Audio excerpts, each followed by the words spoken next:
High NEET aspirants OMR scan करने में problem आ रही थी जिसकी वजह से एनबीटीएस टेस्ट की एनालिसिस नहीं कर पा रहे थे। अब ये प्रॉब्लम जो है वो सॉल्व हो गई है। अब मैं आपको कुछ बेसिक स्टेप्स बताने वाली हूँ जिनको यूज करके आप अपनी ओएमआर को स्कैन कर सकते हैं और पूरी एनालिसिस जान सकते हैं। और कुछ बातों का आपको ध्यान भी रखना है जिससे आपकी ओएमआर स्कैनिंग में कोई प्रॉब्लम नहीं आने वाली है।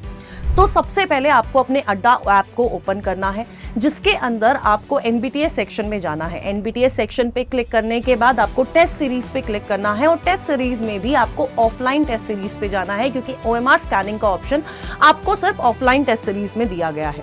अब जैसे ही आप उस टेस्ट सीरीज पे क्लिक करोगे, आपको अपने अटेम्प्टेड टेस्ट के बगल में दिखेगा ओएमआर स्कैनिंग का ऑप्शन। आप जैसे ही उस पर क्लिक करते हो, आप अपने ओएमआर को स्कैन कर पाएंगे। अब जब आप स्कैन कर रहे होंगे, आपको उस पॉइंट ऑफ टाइम पर कुछ चीज़ों का ध्यान रखना है, जैसे कि आपकी जो ओएमआर है कहीं से भी मुड़ी नहीं होनी चाहिए, उस पर कुछ लगा नहीं होना चाहिए। और सबसे इंपॉर्टेंट बात यह है कि आप जब भी ओएमआर स्कैन करेंगे तो आपका बैकग्राउंड वाइट नहीं होना चाहिए, क्योंकि कभी कभी ओएमआर जो है कंफ्यूज हो जाता है अगर आप वाइट बैकग्राउंड पे रख के उसको स्कैन करते हैं। तो you can use dark backgrounds instead. जैसे ही आपने अपनी ओएमआर स्कैन कर ली, वैसे ही आपको अपनी पूरी एनालिसिस मिल जाएगी, जैसे कि आपको कौन से सब्जेक्ट में कितने मार्क्स आए हैं, उस सब्जेक्ट में आपके टॉपर के मार्क्स कितने, और आपको कितनी इंप्रूवमेंट की जरूरत है उन पर्टिकुलर टॉपिक्स में जो कि आपके टेस्ट में आए थे। क्योंकि अगर आप एनालिसिस नहीं करोगे तो आप आगे ग्रो नहीं कर पाओगे। तो for better growth and better